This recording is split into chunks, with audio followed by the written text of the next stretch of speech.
Hello అండి, అందరికీ నమస్కారం. మా కిచెన్కి స్వాగతం. ఈరోజు కూడా మరో మంచి రెసిపీతో మీ ముందుకు వచ్చేసానండి. అదే రొయ్యల పలావు. ఇది బ్యాచిలర్స్ కూడా ఈజీగా చేసుకునేలాగా చేసి చూపిస్తున్నాను. అది ఎలాగో ఈ వీడియోలో ఇక్కడ చూసేయండి. ముందుగా స్టవ్ ఆన్ చేసి ప్యాన్ పెట్టుకుని 2 స్పూన్లు నెయ్యి వేసుకోండి. 2 స్పూన్లు నెయ్యి వేసుకున్న తర్వాత కొద్దిగా జీడిపప్పుని వేసుకుని ఫ్రై చేసుకోండి.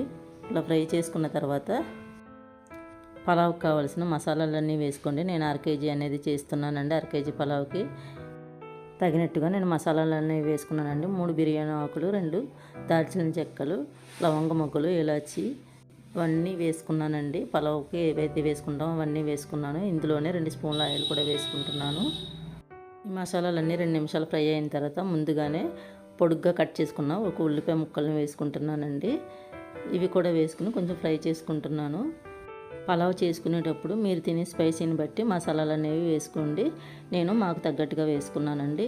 ఇందుకోండి ముందుగానే కడిగి ఆరబెట్టుకుని ఉంచుకున్నానండి. బాస్మతి రైస్ని 3 సార్లు కడిగి పక్కన పెట్టుకున్నానండి. ఇప్పుడు ఒకసారి ఉల్లిపాయ ముక్కల్ని కలుపుకోండి, లేదంటే మాడిపోతాయండి. ఇలా కలుపుకున్న తర్వాత 2 స్పూన్లు అల్లం వెల్లుల్లి పేస్ట్ని వేసుకుంటున్నానండి. వేసుకున్న తర్వాత బాగా కలుపుకుని ఫ్రై చేసుకుంటున్నాను. అల్లం వెల్లుల్లి పేస్ట్ పచ్చివాసన పోయేంత వరకు బాగా ఫ్రై చేసుకోండి. చేసుకున్న తర్వాత ముందుగానే కడిగి శుభ్రం చేసుకున్న పచ్చి రొయ్యలను వేసుకుంటున్నానండి. ఇలా చిన్న రొయ్యలు వేసుకుని పలావ్ చేసుకుంటే కనుక చాలా టేస్టీగా ఉంటుందండి. ఇలా 2 నిమిషాలు ఫ్రై చేసుకున్న తర్వాత ఇందులో 2 స్పూన్లు ధనియాల పౌడర్ని వేసుకుంటున్నానండి. ఇలా వేసుకున్న తర్వాత మరికసేపు బాగా మగ్గించుకోండి. ఇప్పుడు చిన్న జాజికాయ ముక్క, అలాగే కొద్దిగా జాపత్రిని తీసుకుని పౌడర్లా చేసుకుని పౌడర్ని కూడా వేసుకుంటానండి. ఇలా పౌడర్ చేసుకుని వేసుకుంటే కనుక చాలా బాగుంటుంది. ఇదిగోండి అలా కొద్దిగా పౌడర్ని చేసుకుని వేసుకున్నాను. ఎక్కువ వేసుకోకూడదండి. ఎక్కువ వేసుకుంటే మళ్ళీ ఎగుటుగా ఉంటుంది. అందుకని కొద్దిగానే వేసుకోండి.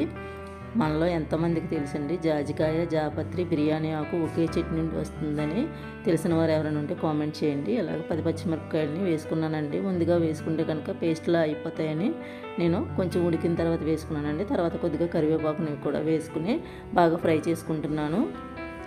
ఇప్పుడు తగినంత కళ్ళుప్పుని వేసుకున్నానండి. ఇప్పుడు ముందుగానే కడిగి పెట్టుకున్న బియ్యాన్ని వేసేసుకుంటున్నానండి. ముందుగా బియ్యం గంట ముందు కడిగి పెట్టుకున్నానండి 3 సార్లు. ఈ బియ్యాన్ని ఇందులో వేసేసుకుని బాగా కలుపుకుంటున్నాను. ఇలా వాటర్ కాకుండా ముందుగా బియ్యాన్ని వేసుకుని పలావ్ చేసుకుంటే కనుక బాగుంటుందండి. ఇప్పుడు నేను 2 గ్లాసులు బియ్యం అనేది వేసుకున్నానండి. 2 గ్లాసులకి 3 గ్లాసులు వాటర్ అనేది వేసుకున్నాను. ఇలా వేసుకున్న తర్వాత ఇలా కొద్దిగా చిటికెడంత పసుపుని వేసుకుని కొద్దిగా కొత్తిమీరను కూడా వేసుకుని ఒకసారి కలిపి మూత పెట్టి ఒక విజిల్ రానిచ్చానండి. ఒక విజిల్ వచ్చిన తర్వాత ఒక 5 నిమిషాలు సిమ్లో పెట్టి ఉంచి అప్పుడు స్టవ్ అనేది ఆపేసానండి. ఇదిగో చూడండి, మూత తీసి చూసేసరికి ఇలా వచ్చిందండి. చాలా బాగుంది, యమ్మీగా. చూడండి, పొడి పొడిగా చాలా బాగా వచ్చింది పలావ్ అనేది. ఇది బ్యాచిలర్స్కి సింపుల్గా అయిపోతుందండి.